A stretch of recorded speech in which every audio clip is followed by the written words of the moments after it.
வணக்கம், நான் உங்கள் டாக்டர் ஸ்ரீ பாலாஜ். இன்றைய பதிவு பார்த்தீங்கன்னா நம்ம ஒரு எளிமையான வார்ம் அப் எக்ஸசைஸ் பார்க்கலாம். இதுல இந்த பயிற்சிகள் நம்ம செய்த பிறகு உங்களுக்கு எந்த ஆசனம் முடிகிறதோ அந்த ஆசனத்திற்கு தகுந்தாற்போல் ஒரு வார்ம் அப் எக்ஸசைஸ் செஞ்சுட்டு நம்ம ஆசனங்கள் செய்வது என்பது நல்லது. உணவு எடுத்த பிறகு செய்யறதா இருந்தா ஒரு 3.5 மணி நேரம் சென்ற பிறகு செய்யலாம். லிக்விட் டயட்டா எடுத்தீங்கன்னா ஒரு 1/2 மணி நேரம் சென்ற பிறகு செய்யலாம். பெண்களை பொறுத்த வரைக்கும் மாதவிலக்கு ஏற்பட்ட தினங்களில் யோகாசன பயிற்சிகள் என்பது செய்ய வேண்டாம். இப்போ பதிவை பார்க்கலாம். இப்போ நம்ம ஷோல்டர் போஸ்ட்ல இருக்கிறோம், கைகள் இங்க கொண்டு வரோம். இப்போ நம்ம ஹெட்டுக்கு உண்டான ஒரு பயிற்சியை பார்க்கலாம். இப்போ கழுத்து பகுதி செயல்படுத்தக்கூடிய ஒரு நிலை.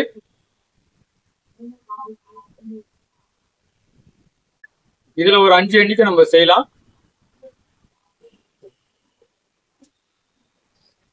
இப்போ மேலே கீழே செய்யறோம். மேல் ஸ்தானத்துல செல்லும் பொழுது மூச்சு காத்து இழுப்போம், டவுன் பண்ணும் பொழுது மூச்சு காத்து வெளியில வரும்.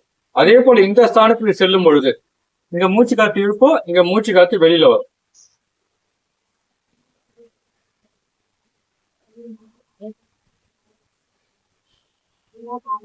இதுல வர நம்ம 5 எண்ணிக்கை செய்யலாம். இந்த பயிற்சி செய்யும் பொழுது உங்களுடைய தைராய்டு கிளாண்டுக்கு ரொம்ப நல்லதுன்னு பார்க்கலாம். கழுத்து பகுதியை பலப்படுத்தக்கூடிய ஒரு ஆற்றல் உண்டு. கழுத்து வலிக்கும் ரொம்ப நல்லதுன்னு பார்க்கலாம். கைகள் இங்க கொண்டு வரோம், இங்க மூச்சு காத்து இழுப்போம், இங்க மூச்சு காத்து வெளியில வரும். இது போல ஒரு 5 எண்ணிக்கை நம்ம செய்யலாம். இது செய்யும் பொழுது உங்களுடைய நுரையீரல் மற்றும் இருதயம் பலப்படுத்தக்கூடிய ஒரு நிலையை நம்ம பார்க்கலாம். இப்ப கைகள் மேல உயர்த்துறோம், கைகள் மேலே செல்லும் பொழுது மூச்சு காத்து இழுப்போம், டவுன் பண்ணும் பொழுது மூச்சு காத்து வெளியில வரும். இதுல செய்யும் பொழுது உங்களுடைய தோள்பட்டை என்பது பலப்படுத்தக்கூடிய ஒரு ஆற்றல் உண்டு. அதே போல உங்களுடைய இந்த ஸ்தானத்தில் சேருகின்ற கொழுப்பு பகுதி என்பது சரி செய்யக்கூடிய ஒரு நிலை. இதுவும் உங்களுடைய பந்து கிண்ண மூட்டுக்கு ரொம்ப நல்லது. ஒரு 5 எண்ணிக்கை நம்ம செய்யலாம். இது உங்களுடைய மணிக்கட்டு பகுதி. அதே போல உங்களுடைய விரல்களுக்கு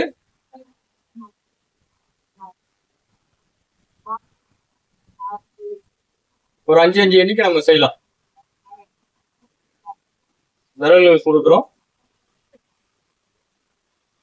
இதுல செய்யும் பொழுது உங்களுடைய தோள்பட்டையிலிருந்து உங்களுடைய கைப்பகுதி வரைக்கும், அதாவது விரல் ஸ்தானம் வரைக்கும் முழுமையாக ஒரு ஓய்வு படுத்தக்கூடிய ஒரு நிலையை நம்ம பார்க்கணும். இதன் பிறகு உங்களுடைய இடுப்பு ஸ்தானம் இந்த நிலைக்கு நம்ம வந்துடும். இதுல இங்க மூச்சு காத்து இழுப்போம், இங்க மூச்சு காத்து வெளியில வரும். இதுல ஒரு 5 எண்ணிக்கை நம்ம செய்யலாம். ரிவர்ஸ் செய்யறோம்.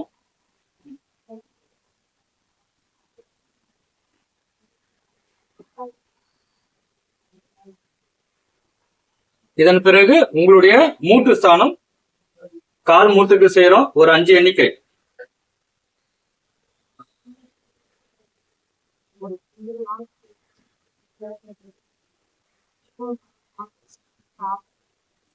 இந்த நிலைக்கு நம்ம வந்துடுறோம். வந்துட்டு கைகளை இங்க வைக்கிறோம். ஜஸ்ட் ஒரு சிட்-அப் செய்யறோம். ஒரு 5 எண்ணிக்கை.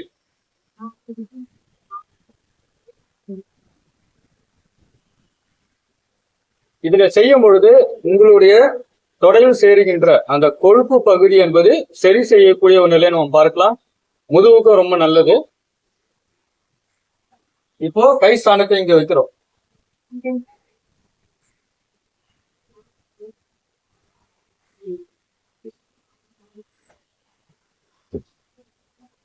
இதுல நம்ம பாத்தீங்கன்னா இப்ப பேக்ல போறோம், மூச்சு காத்து இழுப்போம், இங்க மூச்சு காத்து வெளியில வரும். இதுல நம்ம செய்யும் பொழுது உங்களுடைய இடுப்பு வலிக்கு ரொம்ப முக்கியமான ஒரு பயிற்சியா பார்க்கலாம். அதே போல நம்முடைய முதுகு தண்டை பலப்படுத்தக்கூடிய ஒரு ஆற்றல் உண்டு. உங்களால முடிஞ்சா தோப்புவாரணம் செய்யலாம்.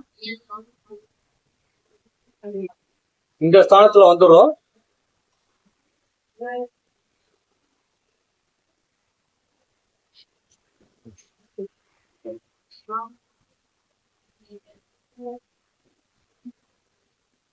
இதுல ஒரு 11 எண்ணிக்கை நம்ம செய்யலாம்.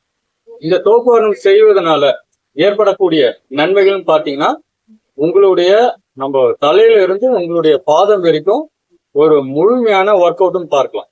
மெமரி பவர் இன்க்ரீஸ் ஆகும், கண்ணுக்கு ரொம்ப நல்லது. அதாவது கண் பார்வை தெளிவடையக்கூடிய ஒரு நிலையை நம்ம பார்க்கலாம். உங்களுடைய இருதயம், நுரையீரல் நன்றாக செயல்படக்கூடிய ஒரு நிலையை நம்ம பார்க்கலாம். முதுகு தண்டை பலப்படுத்தக்கூடிய ஒரு ஆற்றல் உண்டு. பெண்களுக்கும் ஒரு மிக சிறந்த ஒரு பயிற்சியாக பார்க்கலாம். உடல் பருமன் குறையும், சக்கரை வியாதிக்கும் ரொம்ப நல்லது.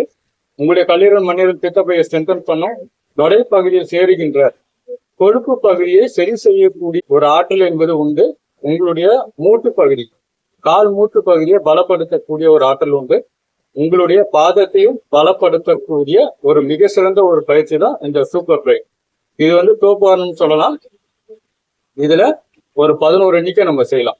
தோப்பாரணம் பாத்தீங்கன்னா உங்களுக்கு மூட்டுல எனக்கு அதிகமான பிரச்சனை இருக்கு அப்படின்ற ஒரு நிலையில இந்த தோப்புகாரணம் என்பது செய்ய வேண்டாம். இப்ப அடுத்தது நம்ம இந்த நிலைக்கு வந்துடும். கைகள் இப்படி கொண்டு வந்துட்டு ஜஸ்ட் ஒரு வார்ம் அப் செய்யறோம். இது உங்களுடைய தொடை பகுதிக்கும் சரி, கால் மூட்டு பகுதிக்கு, அதே போல யூட்ரஸ்க்கு ரொம்ப நல்லது.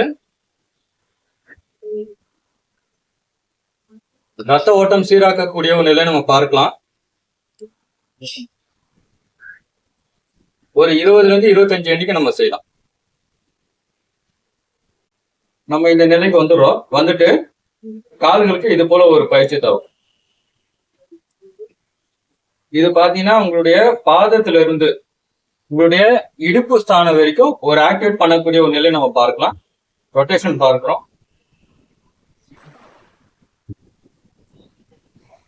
இப்ப இந்த நிலைக்கு வந்த பிறகு உங்களுடைய கால்களை இங்க கொண்டு வரோம். இப்படி ரொட்டேஷன் பண்றோம்.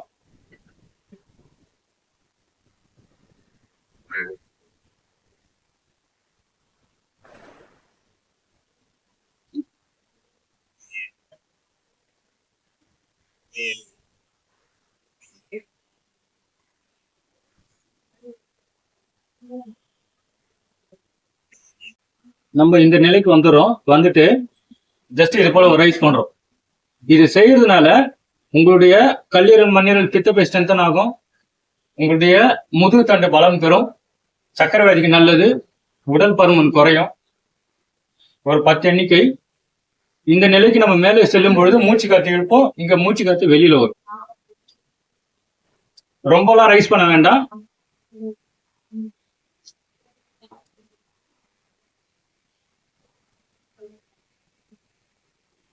நம்ம இப்ப பார்த்த பயிற்சிகள் பாத்தீங்கன்னா அனைத்தும் உங்களுடைய, அதாவது நம்ம ஜாயின்ஸ்ல ஏற்படுகின்ற அந்த வலிகளை சரி செய்யக்கூடிய ஒரு நிலையை நம்ம பார்க்கலாம். அதே போல ஸ்ட்ரென்தன் தரக்கூடிய ஒரு ஆற்றல் உண்டு. ஒரு 5 to 10 எண்ணிக்கை நம்ம செய்யலாம். நீங்க எந்த பயிற்சி செய்தாலும் சரி, அதாவது இது போல பயிற்சிகள் செய்து கொண்டு இருக்கும் பொழுது நீங்க இப்ப ஆசனம் செய்யறோம்னா அந்த ஆசனத்துக்கு தொடர்பான ஒரு வார்ம் அப் எக்ஸசைஸ் செஞ்சுட்டு நம்ம வந்து அந்த ஆசனம் என்பது செய்யலாம். இப்போ ஃபார்வர்ட்ல டவுன் பண்றோம் அப்படின்னா இங்க மூச்சு காத்து வெளியில போகும். இங்க மூச்சு காத்து என்பது இழுக்கப்படுகிறது. பின்ஸ்தானமா செல்லும் பொழுது மூச்சு காத்து இழுப்போம். ஃபார்வர்ட்ல வரும் பொழுது மூச்சு காத்து என்பது வெளிவிடப்படுகிறது. அந்த நிலையில சாதாரண ஒரு மூச்சு. இதுல நம்ம 25 எண்ணிக்கை இல்ல 30 எண்ணிக்கை செய்யறோம்னா நம்ம நொடி கணக்குல வைத்துக் கொள்ளலாம். இப்போ 1, 2, 3 இது போல எண்ணிக்கையில நம்ம ஒரு 25 எண்ணிக்கையோ இல்ல 50 எண்ணிக்கையோ, அது ஆசனத்திற்கு தகுந்தாற்போல் அந்த எண்ணிக்கை என்பது மாறுபடும். எல்லா ஆசனமும் எண்ணிக்கை என்பது ஒரே எண்ணிக்கையில செய்யலாமான்னா அது தவறான ஒன்று. அதே போல பேஷண்டா செய்யும் பொழுது ஒரு எண்ணிக்கை என்பது மாறுபடும். அதே போல செய்யக்கூடிய அந்த நிலையும் வேறுபாடுகள் உண்டு. அது அவர்களுக்கு உடல்நிலையை தகுந்தாற்போல் மாறுதல்களை கொண்டு செய்யக்கூடிய ஒரு நிலையை நம்ம பார்க்கலாம். இது தெரிந்து கொண்டு செய்யலாம். அதே போல உங்களுக்கு எதனா பிரச்சனை இருந்ததுன்னா அருகில் இருக்கக்கூடிய யோகா மருத்துவரையோ இல்ல சித்த மருத்துவரையோ ஆலோசனை கேட்ட பிறகு பயிற்சிகள் என்பது செய்வது நல்லது. நம்ம போடக்கூடிய பதிவுகள் உங்களுக்கு பிடிச்சி இருந்ததுன்னா நம்முடைய சேனலை சப்ஸ்கிரைப் செய்யுங்க, ஷேர் செய்யுங்க. நன்றி, வணக்கம்.